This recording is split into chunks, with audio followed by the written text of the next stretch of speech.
اس کے اندر مختلف جو ہے ڈیٹس ہیں جو ڈیٹ آف برتھ کی، کسی جگہ کچھ ہے کسی جگہ کچھ ہے، یہاں تک کہ ویزوں کے اندر بھی کچھ اور ڈیٹس ہیں.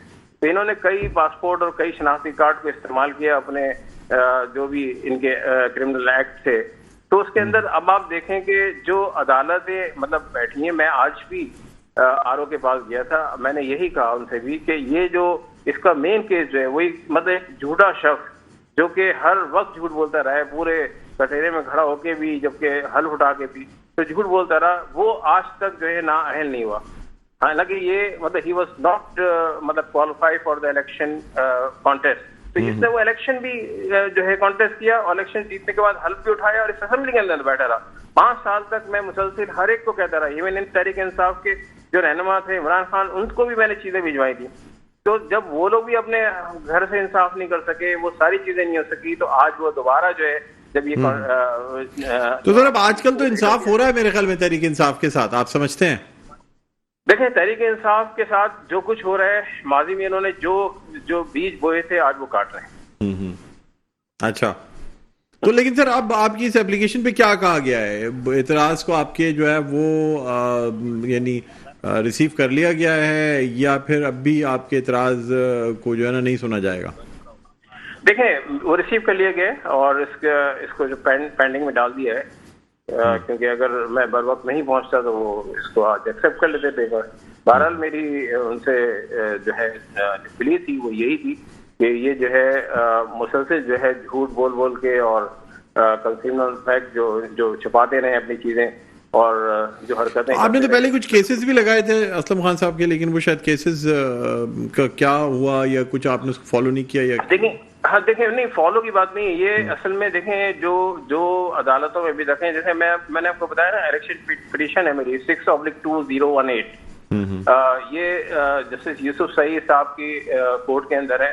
اب تقریباً 3 ماہ سے وہ آ بھی نہیں رہے، ان کی کورٹ کہیں اور لگ رہی ہوتی ہے، کبھی سندھ کے اندر کہیں پر، تو وہ بھی نہیں ہوتے. اور پھر اس کی جو کیا کہتے ہیں جو محمد اسلم اور ان کے وکیل جو ہیں یہ ہمیشہ چھٹی پہ ہوتے ہیں، ہر 1 مہینے کے بعد جو 3 مہینے کی چھٹی اپنے ایڈجرن میں لے لیتے ہیں.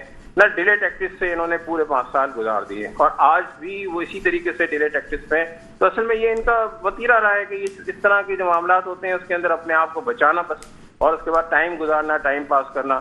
اور بدقسمتی سے جو ہماری مطلب جو عدالتیں ہیں ان چیزوں کو نظر انداز کیے ہوئے ہیں، یا ان کے پاس اتنے کیسز ہوتے ہیں کہ وہ اپنے ان کیسز کو اس کی اہمیت نہیں ہے. جبکہ میں سمجھتا ہوں کہ قومی اسمبلی کا ایک ممبر جو کہ وہ اہل نہیں تھا، اس کے باوجود وہ 5 سال تک جو ہے وہ اسمبلی کے اندر رہا، ساری مراتیں اٹھائی، سب کچھ کیا، اور آج ایک بار پھر وہ اپنے نامینیشن پیپر جمع کرنے آ گیا. تو اس کے لیے میں نے پھر اپنی جو کنسرن تھے وہ میں نے اپنے آر او کے سامنے رکھے ہیں. اب دیکھنا یہ ہے کہ اس کنسرن کو کتنا جو ہے ٹیک اپ کیا جاتا ہے.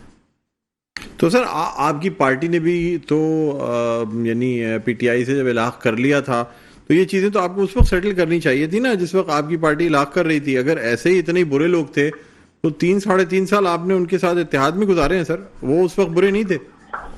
دیکھیں ایک تو یہ ہے کہ ظاہر سی بات ہے کہ جو پولیٹیکل جو سینیریو بنتا ہے اس کے اندر لوگ آتے ہیں، ہمارے سے ہیلپ لیتے ہیں یا ہمارے ساتھ ہمیں کوalition میں لیتے ہیں، چیزیں بناتے ہیں، گورنمنٹ بناتے ہیں.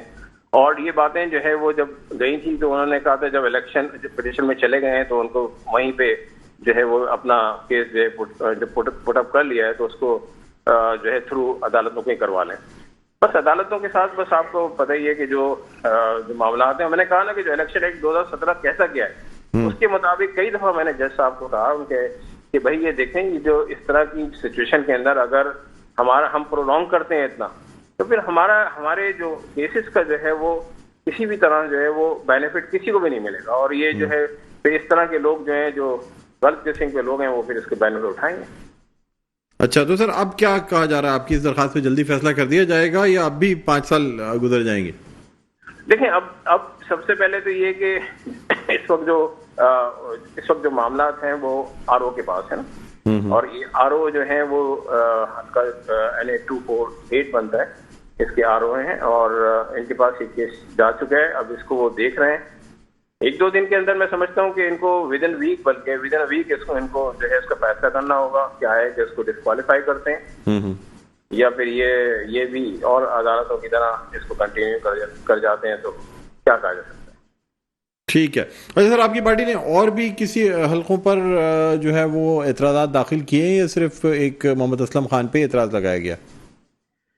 دیکھیں اس میں جو ہے ابھی جو آج تک کی جو پوزیشن ہے اس میں محمد اسلم کا ہی ہے، اور مجھے بھی اس کا علم نہیں ہے کہ مزید ہمارے جو کانٹیسٹ کر رہے ہیں ہمارے ساتھی وہ لوگ کسی حلقے میں لگا رہے ہیں یا نہیں لگا رہے ہیں. اگر لگا رہے ہو تو کل تک جو ہے میرے خیال میں کچھ اس کو کچھ چیزیں آ جائیں گی آئی تھنک.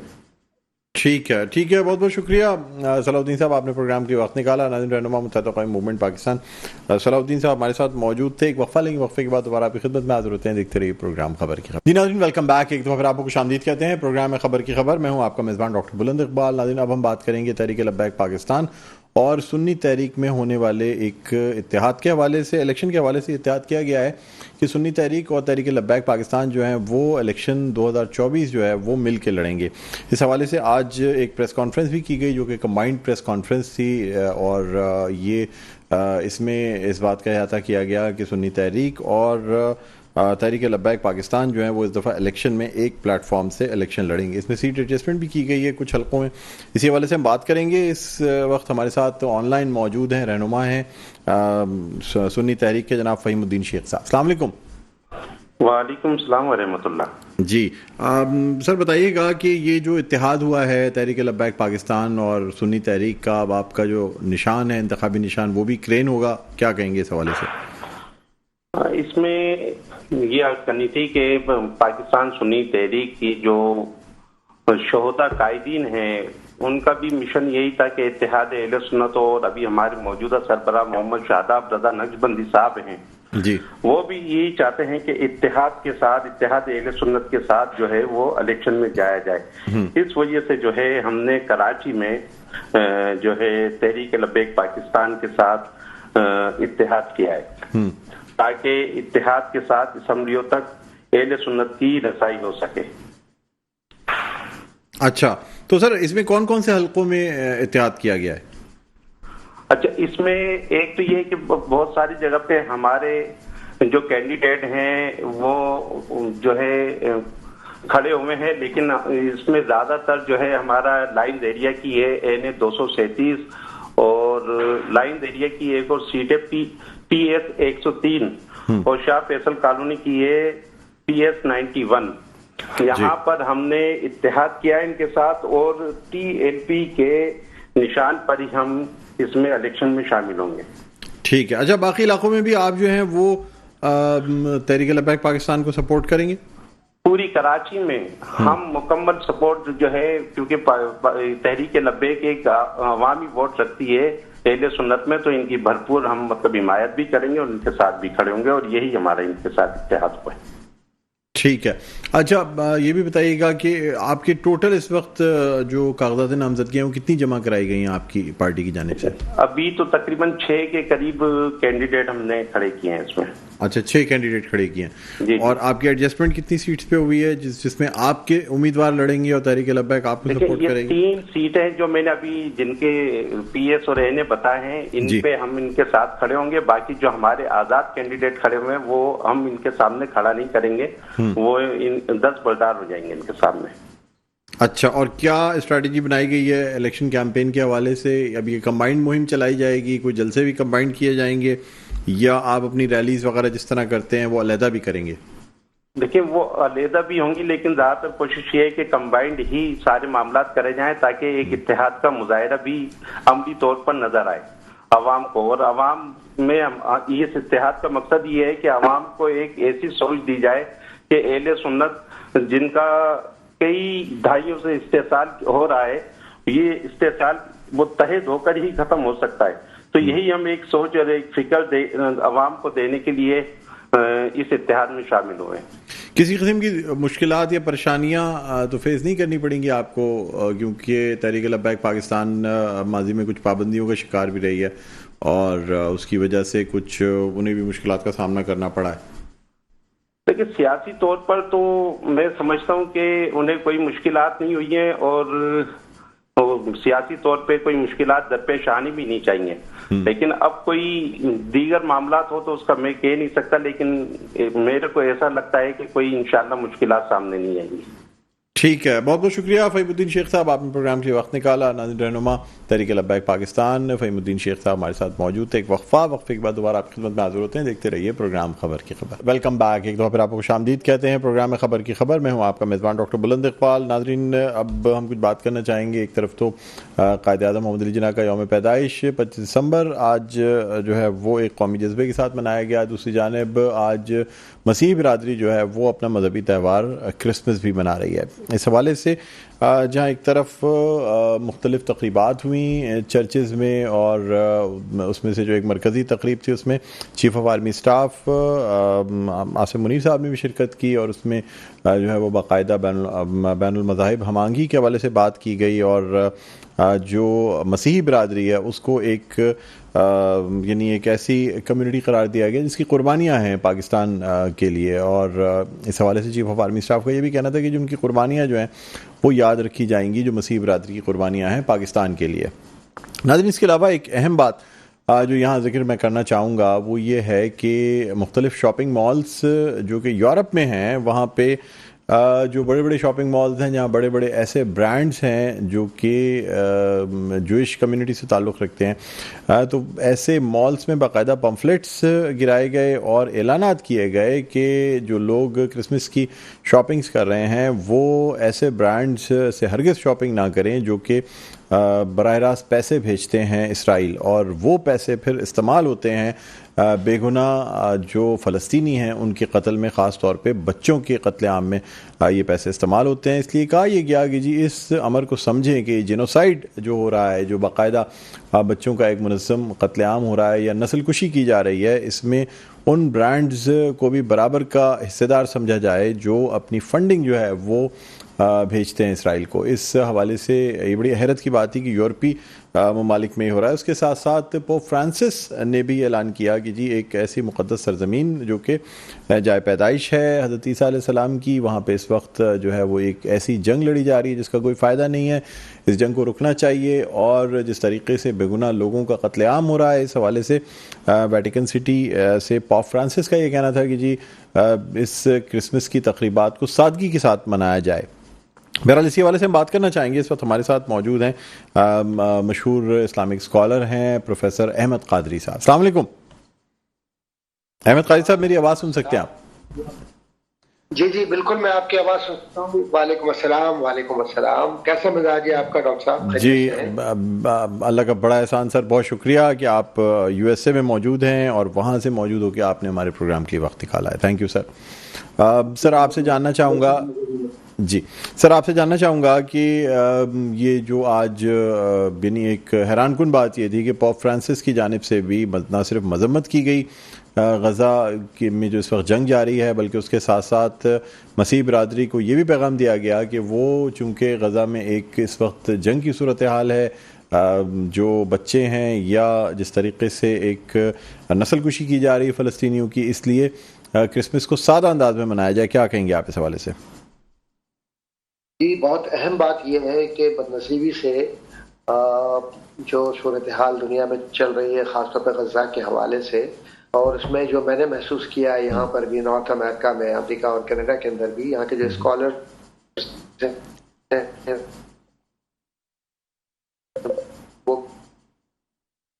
جی